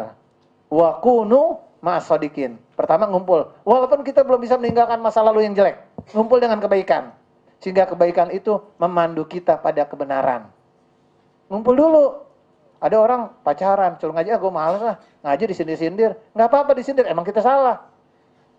Siapa tahu suatu saat akhirnya kita mengerti dan memahami, akhirnya meyakini dan kuat untuk melangkah maju. Sebab ketika kita bertemu dengan satu hal yang baik, sementara belenggu masa lalu terlalu kuat, kita kadang-kadang berbenturan. Untuk itu jangan lepaskan kebaikan. Karena suatu saat kita butuhkan. Untuk ngumpul sama kebaikan. Walaupun belum mampu meninggalkan kejelekan. Tadi bagaimana supaya faiza azamta? Udah kalau udah yakin tawakal sama Allah. Ya Allah, aku soal ekonomi makanya nikah kalau karena Allah. Ini kita belajar soal Nabi. Makanya pacaran sekarang saya bilang mohon maaf gitu ya, kalau bahasa Jawanya bullshit banget udah. Udah bullshit bahasa banget. Arab itu Ustaz. Nih, saya mau kasih tahu ya. Ketika orang pacaran ngomongnya begini, ntar kalau abang gak punya duit bagaimana? Udah ya, yang ditentuin orang tua aja. Nggak mau saya cintanya sama abang. Dijodohin orang tua saya nggak mau. Saya akan ngelawan. Kalau kita kawin lari. Kita kawin duduk aja repot, Neng. Pakai lari-lari. Pokoknya nikah sama abang. Ntar kalau abang nggak punya duit bagaimana? Pokoknya kalau udah hidup semati sama abang. Cinta sama abang. Kalaupun nggak ada makanan, piring-piringnya ada papak. Wih, mantep. Terus nikah dah tuh. Nikah. 3 bulan lakinya nganggur. Nggak dapat duit segala macam. Ribut nggak kira-kira? Lama-lama cerai nggak? Banyak yang begitu. Bagaimana Rasul mencontohkan? Istrinya tiba-tiba ngomong, ya demo kecil-kecilan. Ya Rasul, tetangga kita tuh lihat, saudara kita udah punya begini. Dunianya begini. Bagaimana dengan kami? Kan begitu. Kalau kita ngomong, lihat tangga saya. Tangga kita ada yang punya Alphard 2, Lamborghini 3, odong-odong 5. Ini udah kaya banget. Ini kita kapan? Turun ayat besoknya. Wahai, sampaikan kepada istrimu, kalau mereka menginginkan dunia dan isinya akan diberikan, tapi jatuh talaknya. Pilih mana? Ketika disuruh pilih, minta dunia, Rasul cuma bilang, aku berikan. Tapi nggak bisa sama Rasul. Kenapa? Bukan begitu jalan hidup Rasul. Disuruh pilih dunia pecinta. Apa yang dipilih? Cinta. Dan siap miskin bersama Rasul untuk sebuah ideologi. Untuk sebuah prinsip. Bukan karena suaminya malas kerja. Ada nggak di antara kita yang sebetulnya siap begitu? Itu kalau cinta karena Allah, kita nggak memusingkan yang lainnya. Kenapa? Selama kita memberikan yang terbaik buat pasangan kita, itulah cinta. Emang cinta bisa nggak pakai makan, nggak pakai duit? Ternyata bisa. Kalau cintanya karena Allah Subhanahu Wa Taala. Sampai pas Rasul meninggal, ya Isa, ada berapa uang kita? 7 dirham ya Rasulullah, bagikan. Aku nggak bisa meninggal membawa uang. Bagian ke umat, dibagikan. Kalau jadi istri sekarang, mikir nggak? Dek, duit tinggal sekarang, ada 2 juta, bagian buat umat. Entah emang abang mau dikubur pakai daun. Kain kapan, yang mandiin. Wow, udah protes. Tapi lihat, bagaimana, nah untuk itu cintanya niatnya karena Allah. Allah yang tolong. Waktu saya mau ngelamar, saya ditelepon, saya duit adanya ngepas nih dek, gimana dong? Dia bilang, ya udah kalau emang mau serius ngelamar datang aja, nggak usah mikirin uang, nggak usah mikirin segala macam. Ya tentu saya nggak menjanjikan, saya sampaikan apa adanya. Tapi saya siapkan, saya berikan yang terbaik untuk seorang akhwat. Kenapa? Karena dia nggak boleh dipermalukan. Tapi bagaimana? Saya tanya, minta mahar apa? Nggak usah mikirin mahar. Yang terbaik, yang abang bisa datang kemari, itu yang utama. Nah, sahabat kan begitu. Engkau punya apa? Cincin besi ya Rasulullah. Ya udah ngelamar. Kalau cincin besi sekarang apa? Mur. Punya apa? Mur. Ada 3. Iya kan? Wallahu a'lam bishawab. Jadi kalau Anda udah siap nikah, udah maju. Ya kan? Cari akhwat yang benar siap di jalan Allah Subhanahu. Banyak. Bismillahirrahmanirrahim. Pertanyaan yang pertama adalah bagaimana jika ada dua orang yang bermaksud untuk bertaruh, keduanya memang insya Allah sosok yang soleh dan juga soleha, sayangnya ketaatan mereka itu berada di dalam manhaj yang berbeda. Apakah itu menjadi salah satu pertimbangan, apakah itu menjadi sesuatu pertimbangan yang cukup besar, ataukah bisa dijadikan prioritas yang kesekian. Dan kemudian yang kedua adalah, mungkin ada beberapa teman-teman, baik Ikhwan ataupun Ahwat, yang memiliki kriteria tidak muluk-muluk di dalam itikadnya untuk bertaaruf. Akan tetapi di sisi lain ada orang tua, sosok yang lebih penting dalam hidup kita, memiliki kriteria tersendiri dengan kehidupan yang akan kita jalani nantinya. Lalu ketika ada perbedaan, bukan perbedaan akan tapi tambahan-tambahan beberapa hal dari orang tua, bagaimanakah untuk menyikapinya hal tersebut, Ustaz? Terima kasih. Dari yang terakhir dulu ya. Islam nggak mengajarkan laki-laki yang nggak perlu ibu, nggak perlu bapak untuk ngelamar, itu meninggalkan orang tuanya yang ngelamar. Nggak begitu Islam ngajarin. Orang tua nggak kasih, dia ngelawan. Enggak. Tapi Islam juga nggak terima mentah-mentah apa yang orang tua ajarkan. Karena boleh jadi yang orang tua ajarkan bukan di jalan kebenaran. Wa in jahadaka ala an tusyrika bi ma laysa laka bihi ilm fala tuti'huma. Ketika udah ngasih tahu sesuatu mungkin syirik, fala tuti'huma. Jangan diikutin. Besok nikahan mesti mandi kembang. Mah, mohon maaf mah, mama orang tua saya. Saya sangat cintai, bapak adalah bapak saya. Nah, tanya bapak saya bukan pak. Tanya dulu kali. Ada orang tua saya sangat cintai, tapi kalau mandi kembang saya enggak. Sekarang udah ada aromaterapi mah, buat ngapain lagi mandi kembang? Iya enggak? Ya maksudnya adalah kalau disuruh mandi kembang 7 rupa air 7 sumur, entar dulu mah.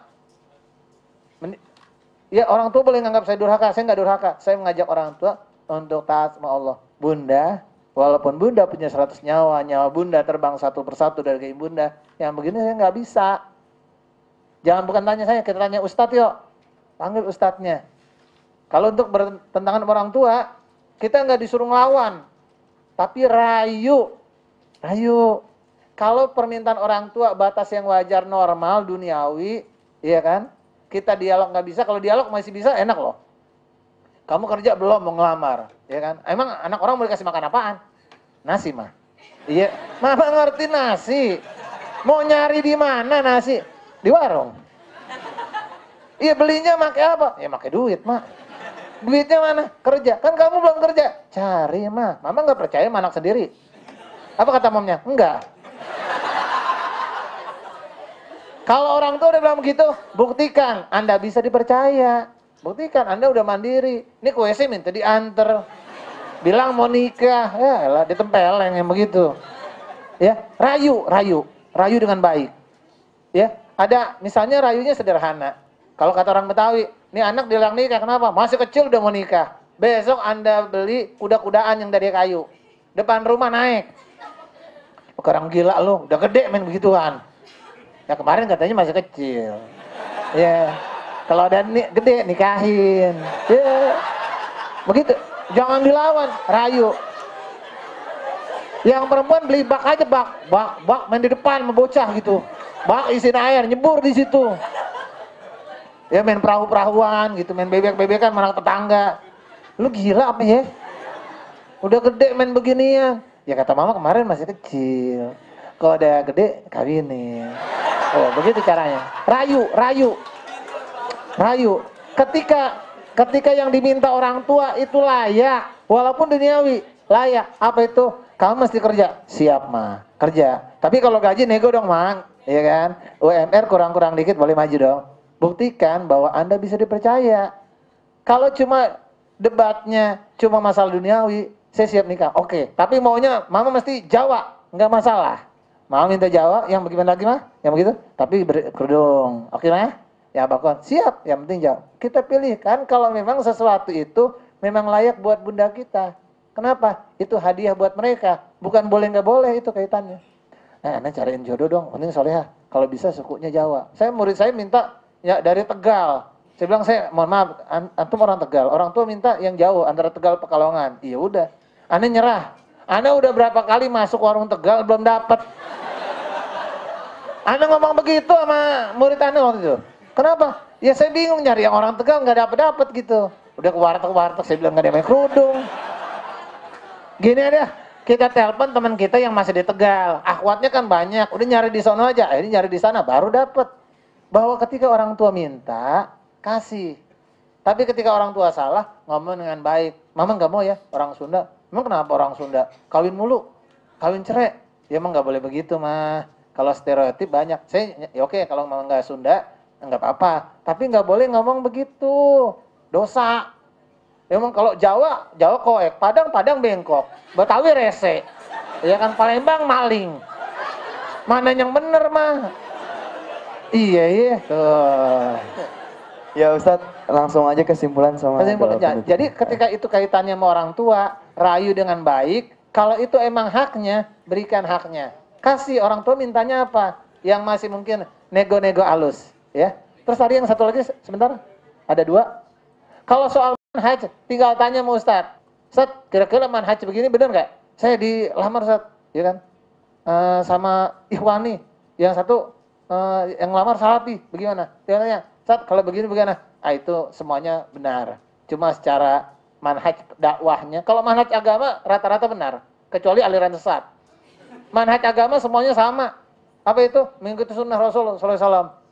Kembali pada generasi salaf. Dan kita disuruh menjadi muslim yang kafah. Bukan disuruh jadi ikhwan yang kafah. Bukan disuruh jadi salafi yang kafah. Bukan mesti jadi syabab yang kafah. Bukan. Kita disuruh jadi muslim yang kafah. Jadi ketika Ustaz bilang, Ustaz ini masih benar nggak? Oh ini benar. Tinggal seorang perempuan harus siap mengikuti suaminya. Karena ketaatan kepada suami untuk hal-hal yang syar'i dan duniawi itu lebih utama dibandingkan kita perdebatkan. Mau siapa aja boleh. Mau yang teman salafi, mau yang teman ikhwan, sama yang teman syabab, silahkan. Selama kita tanya Ustaz, menurut Ustaz bagaimana? Kalau yang ini saya anggap agak sulit nih, kalau ini bagaimana? Tanya Ustaz kira-kira ini termasuk ada kemungkinan sesat apa enggak? Kalau enggak ada, ketika dia lamar, terima. Kalau kita lihat ada solehnya. Ada kesolehan di situ yang utama, terima. Jangan tanam manhajnya. Karena nanti kita hidup dalam asobiyah, kepanatikan buta. Umat Islam enggak bersatu. Selama dia tegak di bawah bayang-bayang Quran dan Sunnah, maka itu calon suami, calon pasangan yang baik. Tapi selalu pesan saya begitu. Yang istri siap enggak untuk sami'na wa ta'na? Apa yang kata suami selama itu bukan bertentangan dengan syar'i. Kalau siap, oke. Suami saya nggak memperbolehkan saya untuk ikut pemilu, ikuti, taati. Karena pemilu adalah boleh atau nggak boleh. Boleh milih, boleh enggak. Masalah urgensinya kan perdebatan. Ikuti suami biar berkah. Kalau bisa dirayu, dirayu. Kalau enggak, ikuti. Suami ngajak saya ikut pemilu. Padahal saya enggak. Ikuti suami, taati. Karena bab itu bab khilafiyah. Bab teknis. Enggak, ketaatan kepada suami, semua ulama, ijma, sepakat, mufakat, mutlak.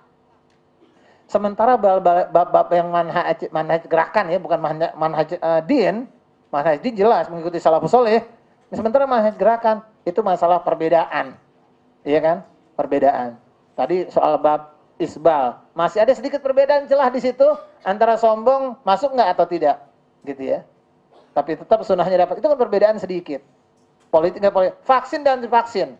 Suami saya nggak mau vaksin. Kalau menurut saya vaksin, ya itu bab dunia. Terserah mau dipilih apa enggak. Kalau suami udah jelas bab akhirat. Ikuti suami biar lebih berkah. Karena nggak vaksin nggak dosa. Jadi bagaimana kemudian pilih manhaj nomor 100, manhaj gerakan. Tapi yang utama tanya Ustaz, kalau gerakannya itu masih masuk akal nggak? Saya disuruh bayat nih Ustaz, di ISIS. Bagaimana Ustaz? Karena kita nggak ngerti, tanya dulu Ustaz. Jadi kalau saya nikah sama dia, saya mesti jadi anggota ISIS. Kan kita bingung. Tanya Ustaz dulu dah, daripada kita berantem. Iya kan? Nah itu contoh bahwa harus ada yang kita tanya, kalau udah bahasa agama, tanya mau Ustaz. Kenapa? Bukan ruang kita, bukan wilayah kita, dan bukan di ruang terbuka. Karena boleh jadi ada kita bahas terbuka, ustadznya jaga-jaga. Kenapa? Ada orang yang belum siap untuk menerima bab hadis, bab segala macam dan sebagainya. Itu ya barangkali cukup dari saya. Udah disuruh ya. Kesimpulannya, cinta sederhana. Ikuti Allah dan Rasulnya. Jadikan Allah jadi D besar dalam kata dia. Ya, karena dialah kita bertemu, karena dialah kita menikah.